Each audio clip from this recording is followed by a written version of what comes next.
And now, because all of that stuff was redacted and because all of that stuff was kept off the record, and for whatever reason, the feds didn't present a lot of stuff that would have made sure that he was gone forever.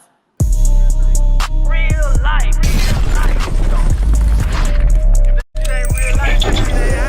If it ain't real life, just ain't real life. Street Starz. You know what time it is. You just got to ask yourself, you know, the one thing that Kat said on Shay Shay that it seems like everybody missed, especially now, was that the biggest job of people in the Shluminati is to pretend like none of it's real, to pretend like none of it happens, to keep the secret, to make it all seem like, oh no, that's not happening, that's not happening, that's not happening. Isn't that exactly what's happening now? Sorry. HSI runs up onto multiple properties, and they collected all kinds of things that never made it to that courtroom, did it?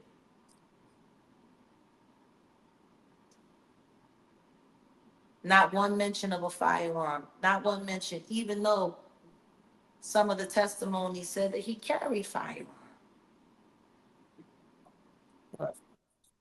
The way Kid Cudi's car, the way that whole situation happened, I mean, it was on court document. People were sitting there talking about it, and they still trying to act like that never happened.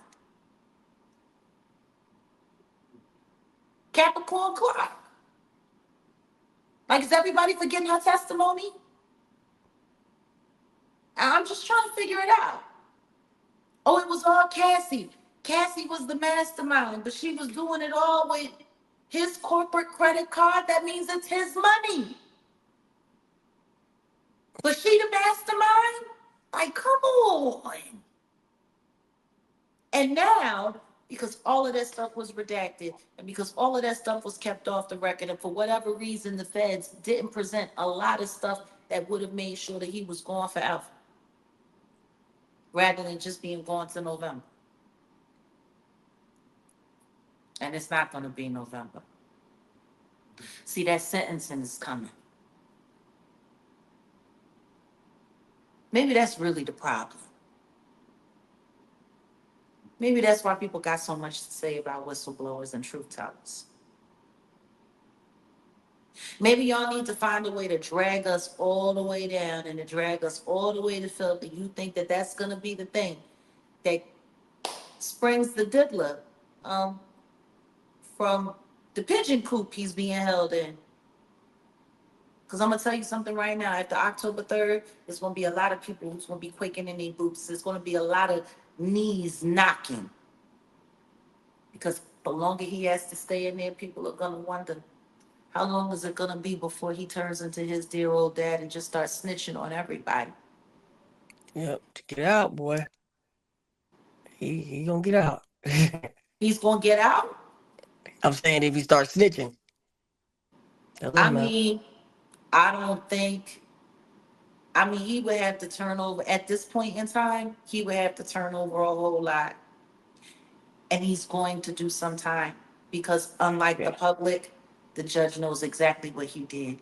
The judge has seen all of the evidence of everything that was kept out, of everything that was redacted, of everything that wasn't presented. Right. Like that's the reason why he's still in there. If it was such a clean sweep and if it was such a neat sweep, he would have been got bombed. Right.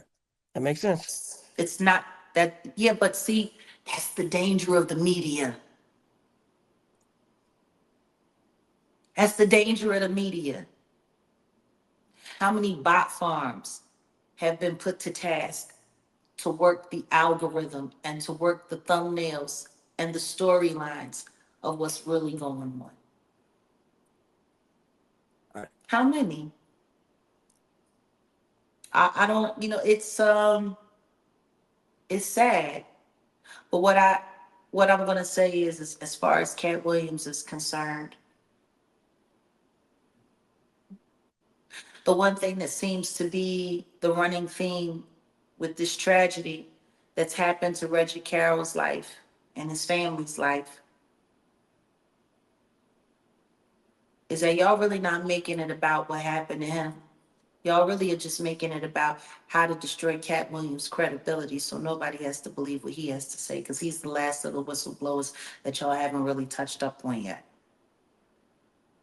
It's just funny it's all happening around this time. Right. Auspicious timing. And I'm not sitting here saying that, the passing of Reggie Carol was some kind of great conspiracy plot to set up Cat Williams so that they could, devalue him as a whistleblower or whatever the case may be. And whoop de whoop de. I'm not saying that at all. And I don't want to hear anybody even trying to remotely put those words in my mouth. What I'm saying is the one thing that I know for sure is that they will take any opportunity that they have to trash and disgrace and destroy anyone who was brave enough to tell the truth, even this man's passing. Because the truth is, they should just be talking about him. They should be, what's his best joke? Why ain't y'all telling those stories? Y'all just want to talk about what a pit bull and what a dog he was, what an animal he was, and how he had to be pulled in line because he would just go crazy on people and like stop. Y'all ain't doing that man no justice telling that story. Why are y'all telling that story?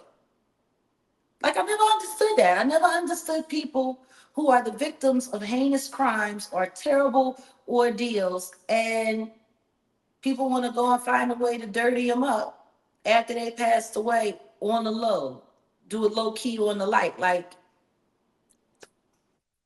okay, he was a security guard and he knew how to protect people. That's fine. But for those of us who really didn't know him all like that, and there's a lot of people in America who never heard his name before and did not know who he was. Guess the one thing that they do know now?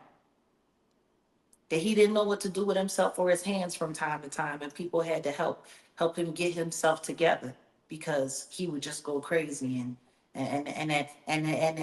he was the kind of guy that if he loved and cared about you, he would just go run up on somebody even if you weren't there and get you on the phone and let you know that he's got this person cornered and that he's willing to knock their teeth out and he's willing to do this and he's willing to do that, and you had to tell him, no, it's cool. Like, what a story to tell about somebody you called a friend who died in this mysterious way and we still don't know the evidence of it. Does that sound like a good story to tell? I'm just trying to figure it out. Yeah. Yeah, that's yeah, when you say it like that, it doesn't sound like a good story at all. No, it doesn't. It doesn't sound like a good story. Yeah, that's the kind of friend he was. That's the kind of person he was. He called me on the phone and he had the dude right there. He told me he was gonna do this and he was gonna do that. And I had to tell him, no, Richie, chill, let him live, let him live. Like,